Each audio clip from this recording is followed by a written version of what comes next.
Hey, what's up guys? Hope you're having an awesome day. Thank you for joining me. And with that said, let's just jump right into some of the cryptos news that I've read for today. And the first story is about unconfirmed transactions. So it reads here, unconfirmed transactions and Bitcoin fees drop considerably. All right. For about a week and a half now, the Bitcoin network transactions congestion and rising fee market has subsided. People are now reporting on how they are sending transactions for smaller fees, and some of them are having difficulty with wallets that are recommending fees that are much higher than needed. The amount of unconfirmed transactions has been significantly lower than usual, with a mean pool transaction queue averaging roughly 7,000 to 15,000 unconfirmed transactions per day. This is a stark contrast to the 100,000 transactions held up in the mean pool just a few weeks prior to transaction. The transaction stress started diminishing around the first week of June and has continued to decline to levels we are today. Since the number of unconfirmed transactions has dropped and there has been more room for Bitcoin transaction, fees have also dropped. Less than 2 years ago, anyone could send some Bitcoin for a fee of roughly 2 cents worth of Bitcoin. But this past May, fees reached an average median of $5 per transaction. However, fees now have abated to levels under $1 and some as low as 25 cents according to a few Bitcoin proponents. Wallets and fee charts have been having a hard time adjusting.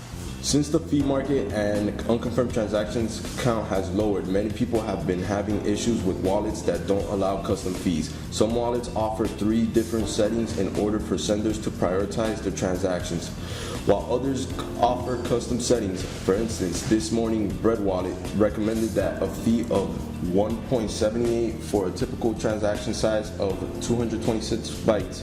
Additionally, going to over 21 Inc.'s fee converter website, the tool details the fastest and cheapest transaction fee is currently 300 satoshis per byte for a 226 byte transaction, which equals 173 at press time. Many wallets and fees charts have higher than needed fee recommendations for the time being. There are other wallets that offer custom fees where users can manually lower the setting to under 300 satoshis per byte, which will likely confirm just as fast as the higher recommended fee settings. Most wallets utilize a dynamic fee setting which suggests only 3 choices and are based off tools like 21 Inc.'s inaccurate chart. However, there are a few wallets that offer custom fees, including Blockchain.Info, Trezor, Armory, Green Address, Airbits, and more. During these times, when congestion is low, users can check mean pool to see if there is a minimal amount of unconfirmed transactions and possibly get away with paying a lower fee. Bitcoin users can opt to pay the economy fee rate within their wallet settings, or may even want to switch to wallets that offer customized fee settings. The choice is entirely up to the user, but for now, the Bitcoin's network congestion is diminished and fees are lower. So yeah guys, if you want to use wallets that have cheaper fees, you could use Blockchain.Info, Trezor, Armory, Green Address, or Airbits. I personally myself use KeepKey, but now that I'm seeing this here, I might start using my Trezor because I do not like the fees at all. Alright, so the next story guys is about the Bitcoin hash rate. The Bitcoin's network's hash rate now exceeds 6 exabytes. 6 exahash, my fault. And it reads here. Last May, Bitcoin.com reported on how the Bitcoin network's hash rate surpassed 4 exahash per second. Just 2 months later, on July 1st, the hash rate has increased another 2 exahash, which transcended to a high of 6 billion gigahash, according to the Blockchain.Info and Wisdom statistics. The first week of July is showing the vast power of Bitcoin's network, as miners are currently processing transactions at a whopping 5 billion gigahash.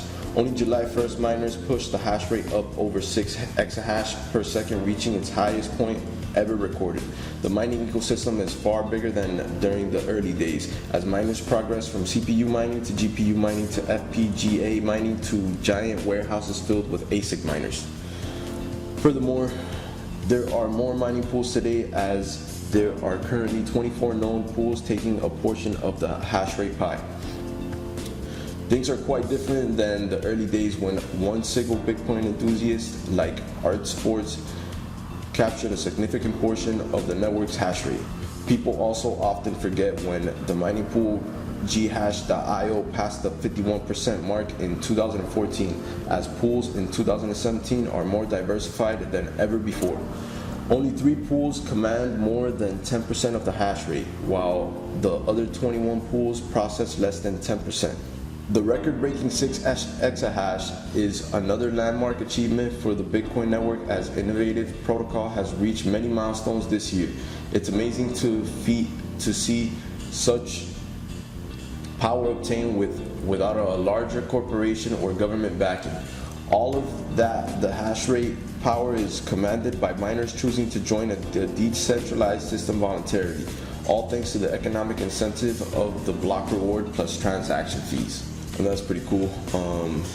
I'm currently trying to get in on the Burst Coin pool and seeing what that's about, because Burst Coin seems like a coin that is going to get more expensive. At least if it got up to 10 cents, I would be happy. All right, the next one is about a Florida company enabling Dash and reads here. Florida company enables Dash. Byte Federal, a digital currency at the moment operator based in Florida, has enabled Dash transaction on 8 of its BTMs, Bitcoin teller machines located in Florida. More recently, Bitcoin.Info, a cryptocurrency ATM company in Oregon, launched its third Dash ATM in Oregon last month. But unlike Bitcoin.Info, BitFederal's ATM charges a hefty 14.8 markup and only allows for fiat to crypto operations. With the new additions by Bitcoin NM and Byte Federal, the digital currency Dash now has a total of 13 active ATMs within the US. So yeah guys, anybody who's into Dash, that's something to get excited about. This is pretty good news. Alright, the next story is PR Changelly announces partnership with Jaxx. Changelly, a well-known cryptocurrency exchange, has now announced its partnership with Jaxx, one of the most prominent wallets in the crypto community. Changelly's API is going to be built directly into the application, allowing frictionless conversions between different cryptocurrencies available in Jaxx wallet. Jaxx is a multi-asset cross-platform wallet designed to store, manage, send, and receive over 13 cryptocurrencies, including Bitcoin, Ethereum, Litecoin, Dash, and Zcash. One of the key features of the wallet is that it allows users to easily switch between currencies by using a built-in exchange. Any user can simply convert one cryptocurrency into another right in the Jaxx application. Jaxx is planning to add more than 30 new coins this year, including Monero, Zem, Syscoin, Navcoin, Decred, and various Ethereum-based tokens, aiming to become the ultimate solution for blockchain asset management on the market. Enhance exchange with Changelly. Changelly is an instant cryptocurrency exchange working in over 50 cryptocurrencies. The vast majority of coins supported on Changelly are either already supported on Jaxx or will be in the near future. The exchange provides instant, effortless conversion at best possible rate on the market with a quite low fee of 0.05%. Changelly's API has been integrated directly into Jaxx's user-friendly interface. One of the key advantages of Changelly is that it has almost no restrictions on the amount you can exchange at one time. Users can specify up to 200 BTC to exchange, easily convert in just a few clicks. Trading happens algorithmically on Poloniex or Bittrex order books, Changelly's exchange partners. The long-term partnership between Changelly and Jaxx to help bring cryptocurrencies to a more mainstream audience. Konstantin Glajic, CEO at Changelly, is convinced that having Changelly on board Jaxx will definitely increase exchange volume and get additional revenue.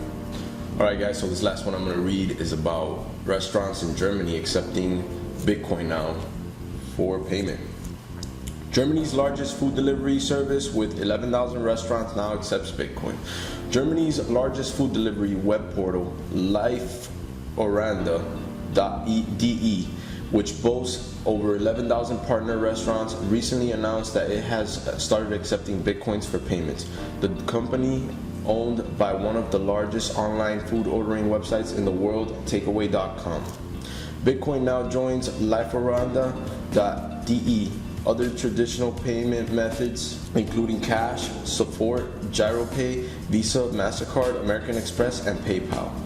Liferanda.de has also already included information about how to pay with Bitcoin on its website. Bitcoin payment is facilitated by BitPay, just like other takeaway.com brands that accept the cryptocurrency. Users paying with Bitcoin will be redirected to BitPay and back after payment has been made.